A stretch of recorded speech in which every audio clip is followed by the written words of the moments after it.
This is Amy, and you're listening to the Talkin' Appalachian podcast.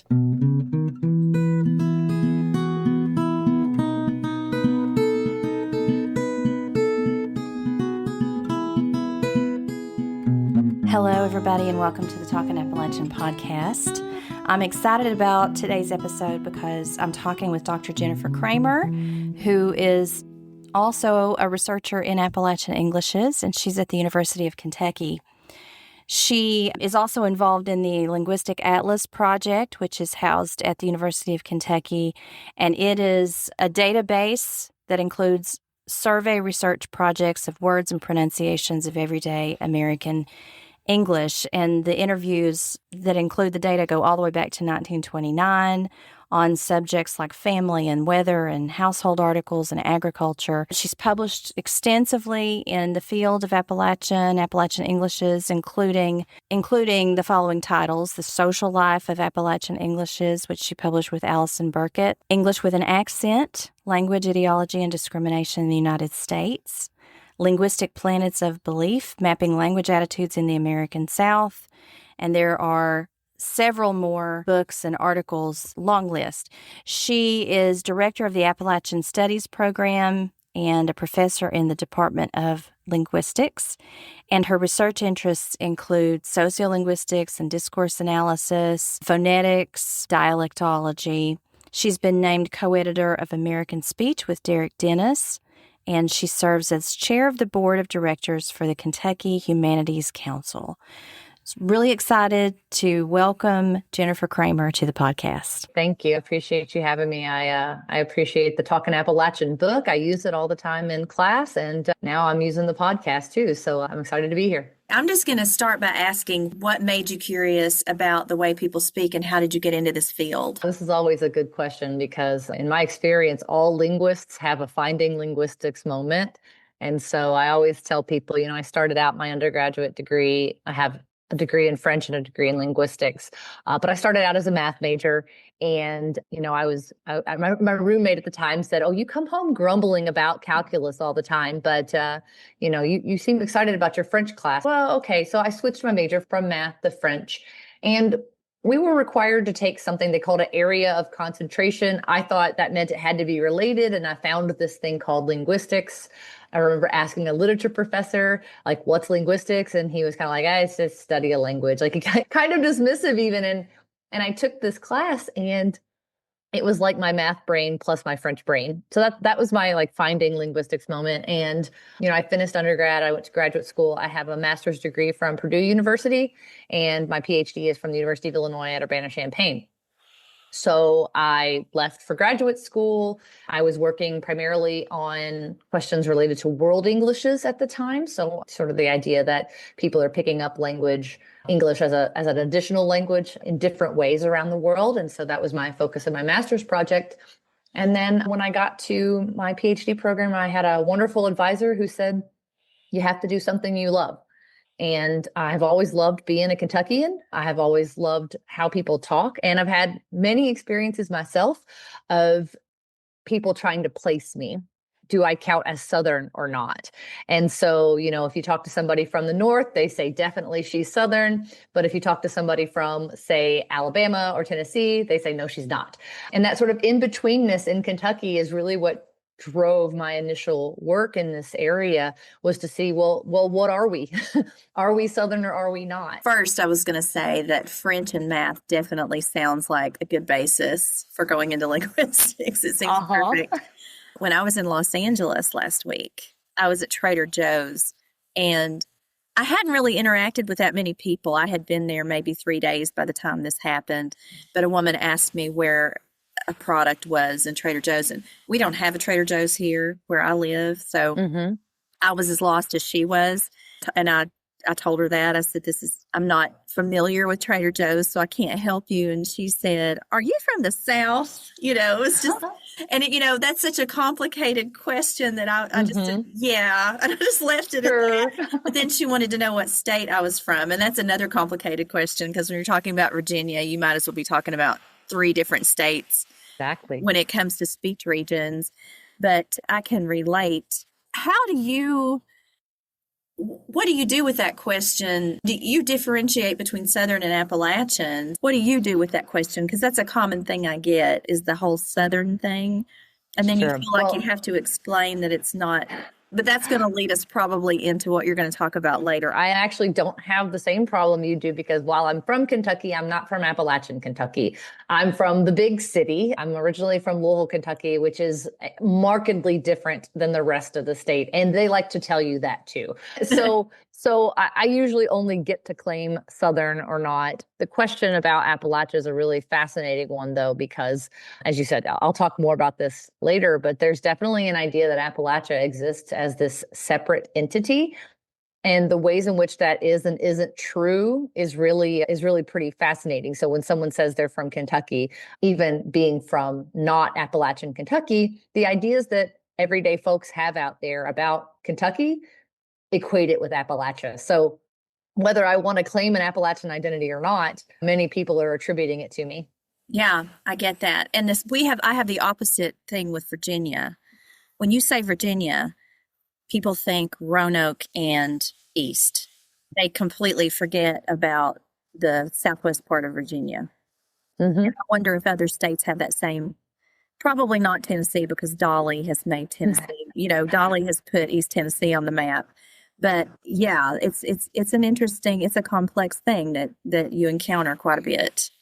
Yeah. Well, especially here in Central Appalachia, where West Virginia probably doesn't have much to worry about. They are in the mountains. Fully in there. Yeah. Fully in there. But the states that are like Virginia and Kentucky, where some chunk of it is and some chunk of it isn't, I do think there's probably some differences in how people think about it. One of the best linguists who ever worked on Appalachian English, Michael Montgomery, was teaching at the University of South Carolina forever. And one of the things he told me, I teach a whole class at UK on Appalachian Englishes. And when I told him that, he said, I have to admit, I'm a little jealous because I would never be able to teach a class like that at South Carolina. It's just not in their consciousness, whether they have mountains or not. They're just not a thing they think about. And this is a question that's always been fascinating to me because if it's part of your state, it, at least on a larger scale, has to somehow impact your people. And because of this question, I'm actually working on a project with my colleague, Becky Roeder at University of North Carolina, Charlotte. We've just gotten started where we're trying to see, are there differences in how Kentuckians talk about Appalachia and how North Carolinians do. And I imagine actually, Amy, that it's going to be similar to your experience with Virginia, that people don't often think of the mountain part. I mean, they think of Asheville, I guess, but maybe they don't give it a lot of thought. And so I'll be curious to see what that project shows. So let's talk about your research with Allison Burkette. Can you first explain the LAP and what it is? Sure. So the Linguistic Atlas Project is actually a compilation. Many years ago, some linguists decided they wanted to catalog variation in the United States. But when they did so, they divided it up into little smaller projects. The United States is pretty big. And so one of the more famous projects in that had many publications is the Linguistic Atlas of New England. And so they just focused on the New England states. And what they did was field workers went out into the communities with a long list of questions, often focused on different words or pronunciations that people would have in those communities. And they cataloged a wide population in those areas. There were several different such projects. There's the Linguistic Atlas of the Middle and Gulf states. There's the Linguistic Atlas of the North Central states and many others. And so the atlas, as it stands today, is about 100 years worth of this kind of data being collected across the whole country. We're almost to 100 years, not yet, but close. And it's a clearinghouse, essentially, of dialect variation over the years. It is currently housed at the University of Kentucky. It is a product of the American Dialect Society, but we're kind of the caretakers. And Allison is the editor of that project. So she came to Kentucky when the materials came here, and she runs the lab that takes care of those documents, transcribes. For the later ones, works on the publishing of some of the audio to digital formats. And it's a really wonderful piece of Americana, but it's also a fantastic trove for linguistic analysis. And prior to coming here, it had been at the University of Georgia for a long time under the direction of Bill Kretschmar. And so as he was retiring, he wanted to find it a home, and we were very happy to take it on here. So it's a wonderful project that's continuous. It's still going. And we're constantly adding to it, either from the archives when we're able to find pieces of it that didn't make it to Georgia before, but also our students at Kentucky are collecting new data, new interviews. What a great thing to have there. It's a great resource. Fantastic. So I'm looking forward to hearing about the research that you two have done, especially within that resource. Let's talk about perceptual dialectology, because that's one of your areas of specialty. So for people who don't know what that is, can you explain that? Sure. So perceptual dialectology is a kind of sociolinguistics. Essentially, we're looking at how language and society interact. And it's really focused on how non-linguists think about their dialect landscapes. It usually involves something called a mental map task, where we hand someone a blank map and we just ask them, tell me where people have a certain way of talking. And what we're asking for is their own on-the-ground knowledge of what language is like around them.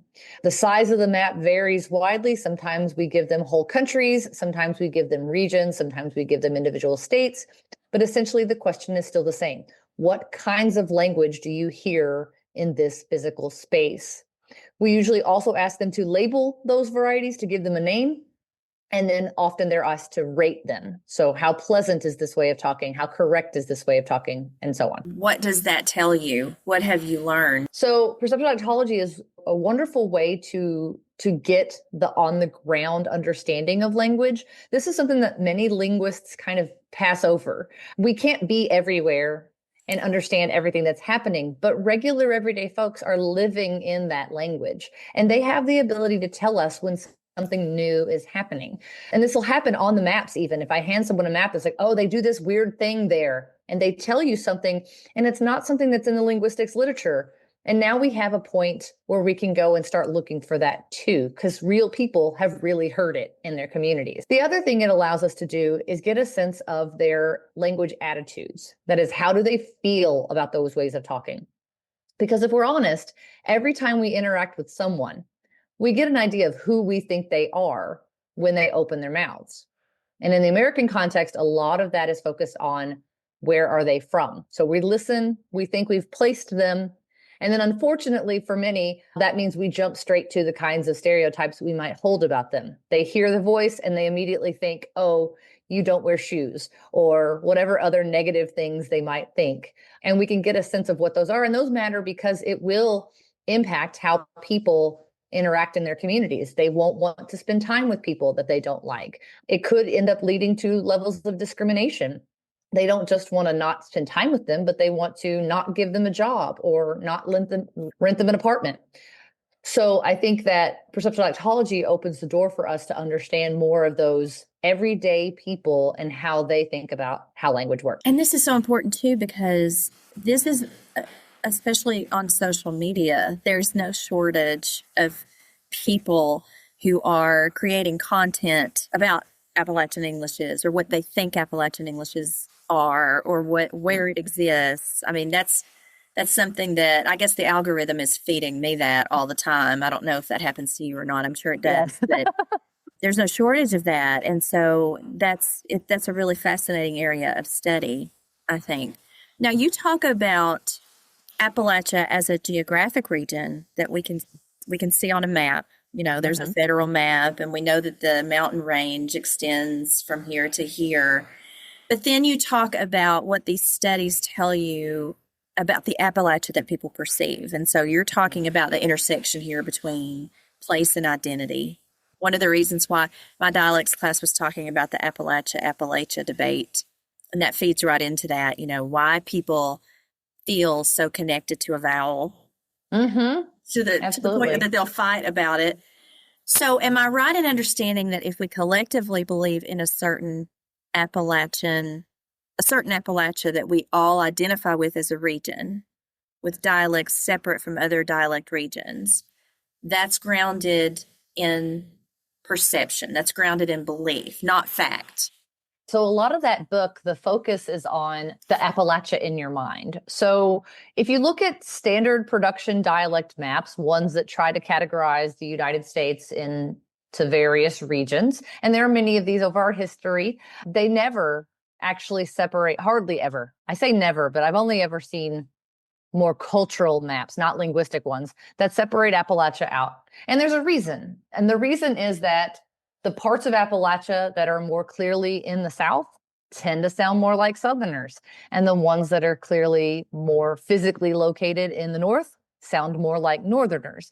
And so this thing we call physical geospatial Appalachia crosses over a number of dialect regions in terms of production. So if you had evidence that they did something completely different from those other regions, you would separate it out. And thus far, we haven't found that. So part of what the book, The Social Life of Appalachian English was trying to understand what that looks like by examining the Linguistic Atlas Project data that we have. And adding to that, we were looking at it from the perceptual standpoint, because whether linguists put it on the map or not, people believe it's a thing, and they're willing to tell you about it, and they're willing to differentiate it even from the South.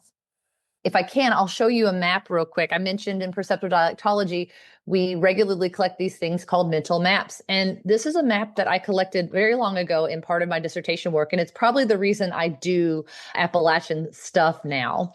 So this map is one of the first perceptual maps I collected in a project that was designed to understand, is Kentucky Southern? More particularly, is Louisville Southern? So as I mentioned, Louisville is the largest city in this primarily rural state.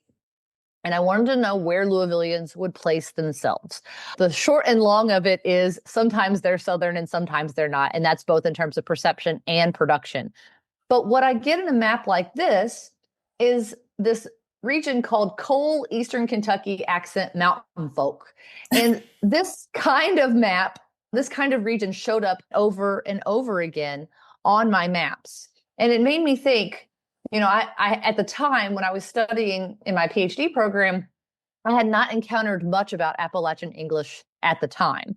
And I was like, this is kind of funny. And I happened to know someone who had worked with Michael Montgomery in South Carolina, and he said, you've got to read Michael Montgomery's work. And so all of a sudden now I'm immersed in this idea that Appalachia exists as a separate entity, at least in certain ways. So as your book, Talking Appalachian, lines out for us, there are lots of different ways of talking about the varieties that exist there, but it's not so homogenous. It's not all one big 13-state mountain party of language. And so what I wanted to get after I saw this map and many others like it was that understanding of, why are people putting this on there if the research doesn't say explicitly this is a thing? And I think a lot of that draws on those perceptions that they have of Appalachia as different, as other. And especially in a state like Kentucky, where having a Eastern Kentucky portion that is Appalachian means that many of the stereotypes that are attributed to Eastern Kentucky get applied more broadly across the state. And so Louisvillians, in drawing their maps, often wanted to separate Louisville from those other entities as a distancing. So this map actually is one of my favorites because it showcases the tripartite division that they like to draw. There are the urban centers. The two circles there represent probably Louisville and Lexington. They're close enough. There's the Eastern Kentucky coal region, and then the rest of the state just called rural Kentucky. And this sort of urban, rural, mountain rural picture kept showing up. And I think especially for those Louisville participants, this was a way of saying, we're Louisville, we're separate, we're different. They also don't call themselves Indiana, by the way, but they want to be little urban islands. And that's what this map depicts. It's so interesting. Virginia accent makes me giggle because there's no such thing. We have so many different ones, but it's interesting that they marked Carolina Tidewater, but not Western North Carolina, which is in Appalachia. Yeah. I think that there's a proximity argument to be made, and some other perceptual dialectologists have said this as well, that a lot of times what people are doing when they draw on their maps are the things they're most familiar with. So for a Kentucky participant, they might not have a good grip on the full extent of Appalachia, right, but they know it happens in Eastern Kentucky. They probably do know that it's in Eastern Tennessee. And so, but the idea that they might capture more of that is a little bit difficult because they're trying to focus it on what they're most familiar with.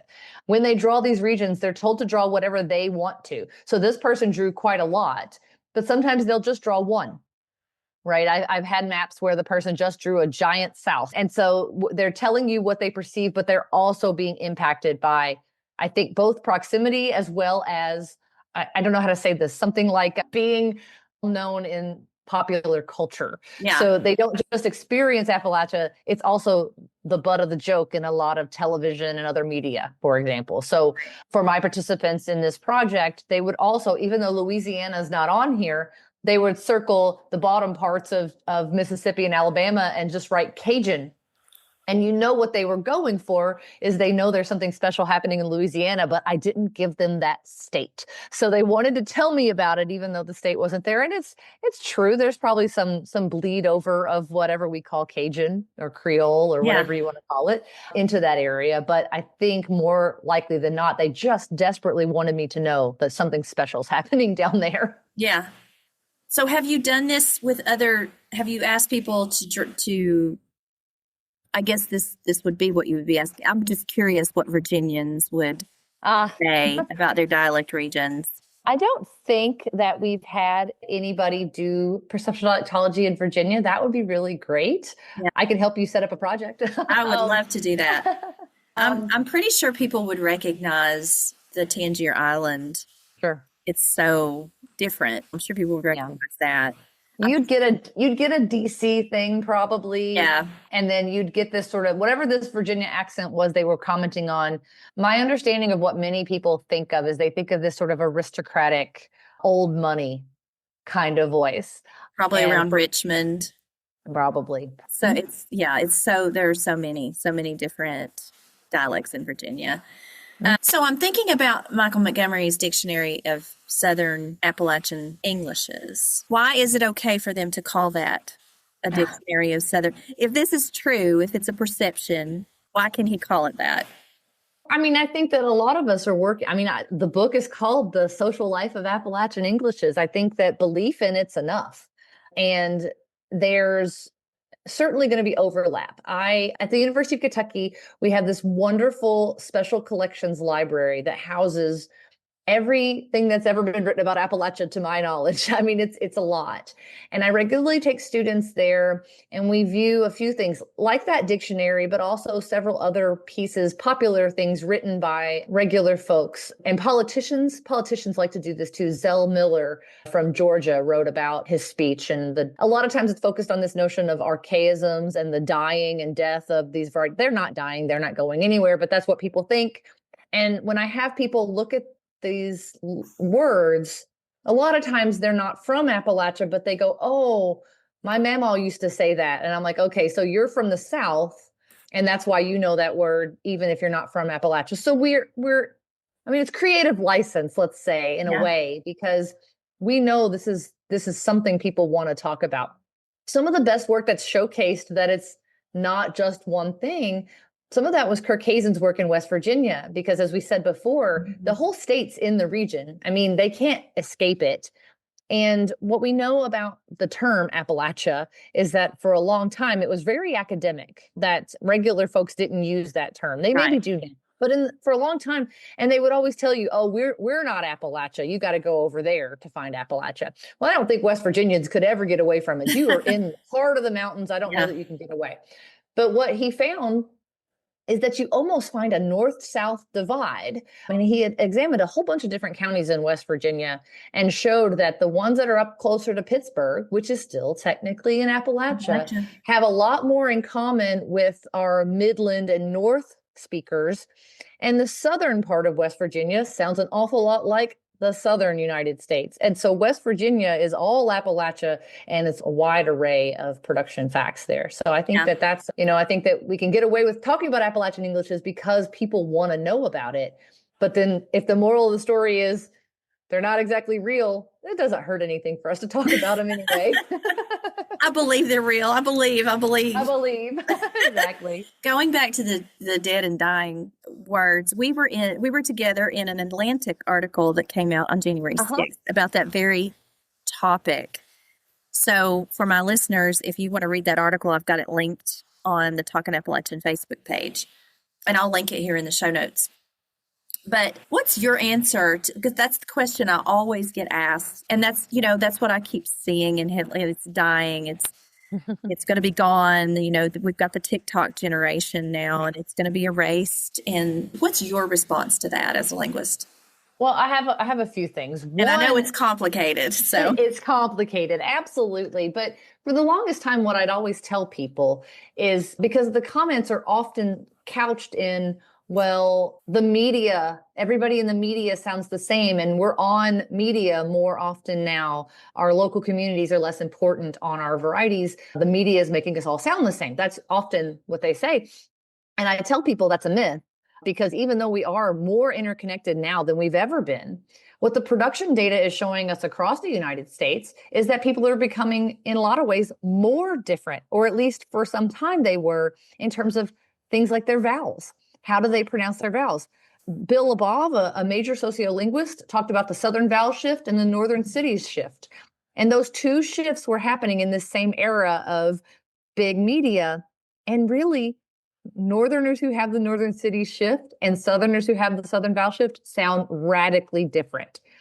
And so what we might argue is that even though we are more interconnected, we have more global connections, it's much easier to have conversations like we're doing right now on Zoom with somebody anywhere in the world, that language is one of those key pieces of who we are, that maybe we're going to use it to distinguish ourselves when everything else is going to be the same. This is a way we can sort of still mark ourselves as belonging to some social group. Because that's really all the dialects are about in a lot of ways. It's about identity, who you are, who you want to be seen as belonging to. And so that's one part of the puzzle. But the other part of the puzzle is that Atlantic article was digging into some very recent research in the South, in Georgia, about the younger generation moving away from things like the Southern vowel shift. And what I told that reporter when I talked to her, I said that I know they might have focused on students at the University of Georgia or people who have Atlanta backgrounds. And there's always been a thing, oh, Atlanta's different. I still hear those things pretty commonly around here. And I would say that perhaps we're dealing with class differences or education differences, or, fill in the blank with some other social category. But when we say it's disappearing, the journalists come out of the woodwork. They want to know more. And the reason I was in that article is because I have a paper with Susan Tomasi at Emory on how people reacted to the first news articles that came out about that research. And so there was a Washington Post article, and there was a couple other big press articles proclaiming the death of Southern English, and they were reporting on this research. And I tell any linguist I can get their hands on, I'm like, get out there, talk to reporters. And so I was very excited to see this. But then I read the comment section, and you're not supposed to do that. Mm-mm. Our research is focused on those comments. So what did people have to say about it? And frankly, there were a lot of people who said, good riddance. Yeah. There were a lot of people like me who said, that's not been my experience. And then there were a lot of political debates about what it means to sound Southern and who that means you're voting for. And I just found the whole thing a little cringy, but it was also fascinating to see again, this is a perceptual focus, regular everyday folks reacting to solid linguistics research that suggests that there may be a generational shift happening. What does that mean for regular people? For a lot of them, it means they already thought Southerners were stupid, and they're happy to see that this is going to go away because it's the final marker of their stupidity or something. Yeah. Unless you start talking politics, and then it gets heated. It's a whole different thing. It is so layered. It is so complex. Yeah. Want more from the Talkin' Appalachian podcast? Head on over to our Patreon page, where you'll get early access to episodes and bonus content, like extended interviews with authors Barbara Kingsolver and Jeanette Walls, my interview with a Southwest Virginia woman who survived a concentration camp before moving to Appalachia, and my 3-part series on the language of Appalachian gravestones. Subscribers will be the first to know about any Talkin' Appalachian merch plus discounts. Subscribe on Patreon and Facebook, and if you're not ready to be a paid subscriber, you can subscribe for free and decide later. You can also find the podcast at Talkin' Appalachian on YouTube. But I mean, the thing about being Southern, and I proclaim a Southern identity, even if people will tell me I don't sound as Southern as some others. But I talk to my students pretty regularly, and I tell them that I use y'all. Actually, I talk for several weeks, and y'all is used a lot. And then at some point in the semester, I say, I want to point out to you that I've been saying y'all all semester. And I don't know if they care. I don't know if they notice. But what I tell them is that part of it's a natural part of my speech. I say y'all all the time, but we're all taught, you're going to go into a professional scenario. You're going to go into an interview. You're going to be teaching. You're going to try your best to put on your standard English, whatever that is.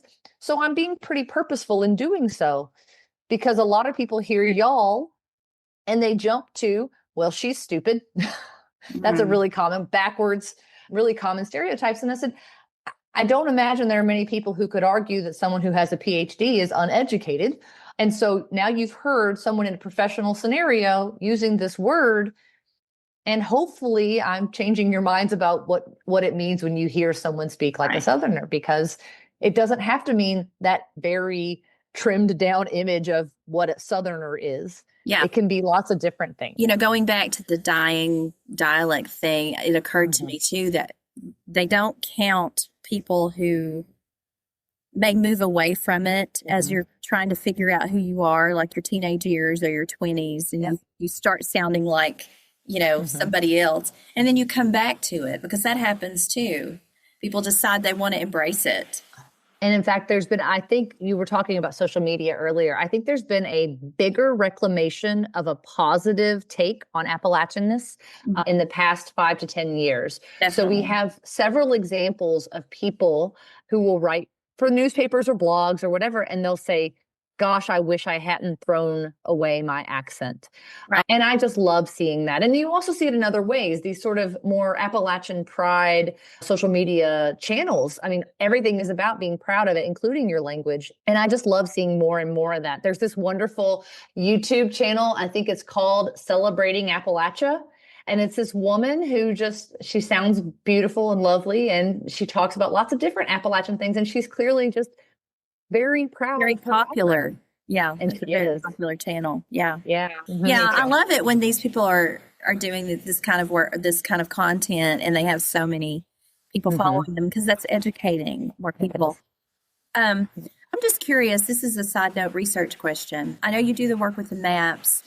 Have you done any content analysis work with documents where people are writing the way that they would have spoken? And I ask this because I found old letters, and I use these in my class. I found these old letters in a sewing machine, that has the pedal that to make it go. And there were handwritten letters from family members in the 1950s. And one of them, for example, she had gone off to the Catawba Sanitarium near Roanoke. She'd been diagnosed with tuberculosis. And she was writing home, and she didn't have a lot of formal education. And she wrote exactly the way that she sounded. And she was from Lee County, Virginia. And I love it because she preserved. I knew in 1959 what she sounded like and what her family sounded like. And I'm just wondering if you've ever done any work like that. I haven't. Obviously, Michael Montgomery kind of dealt with some of this with some Civil War letters. And I think in Talking Appalachian, Michael Ellis was writing about those. And, we have that. I haven't done any myself. I have had the opportunity to talk to many creative writers about it, though. So, for example, at the University of Kentucky, one of my dear colleagues recently passed away, Gurney Norman, big name in Appalachian writing. His book, Kinfolks, is probably one of my favorites of all time. Right. And I used to always invite him to class. It's a linguistics class, but talk to me about how you represent characters using dialect. More recently, there's a woman named Sarah who lives near Lexington, Virginia. She is writing about House Mountain, and she wanted to talk to me about what's a good balance for a popular book. If she's writing a book and she wants people to read it, I want to represent the language, and how do I do that? And so looking to those older letters, people, again, with lower levels of literacy, they would have just simply written how they sounded. Mhm. That's a really good way to get a grip on older styles of pronunciation that maybe we don't have Yeah. recordings of. And Absolutely. we use the corpus of Civil War letters in my dialects class. We Oh, great. do content analysis on those, and then we compare it to the letters that I found. And I know it's not super scientific, but That's great. it shows that almost 100 years later, Yeah. things are still, harder to do now because formal schools and standard English became the norm, institutionalized. But I was just curious about that as someone who does that kind of work. So if you could leave one last impression for people, if you could teach somebody one thing about how we sound or what we perceive in Appalachia, what would it be? Because I always have that one thing I always tell my students, if you leave this semester and you learn nothing else, know this. It's probably many things because I say that all the time. I do. I also have similar things like that I tell students, and it boils down to, if you learn nothing else from my class, learn that you shouldn't be a jerk to someone based on how they talk. Right. And what I usually mean by that is that we as humans are good at categorizing. It's a superpower. And we are constantly categorizing everything. You categorize colors, you categorize items in your closet. I mean, you're constantly doing it, even without thinking of it. And so when it comes to interacting with people, right? Even we say you can see someone and know something about them, right? If they have tattoos, you've already decided something about them. Or if they have purple hair, or they're wearing, whatever they're wearing, right? You start to think you know something about them, even from first sight.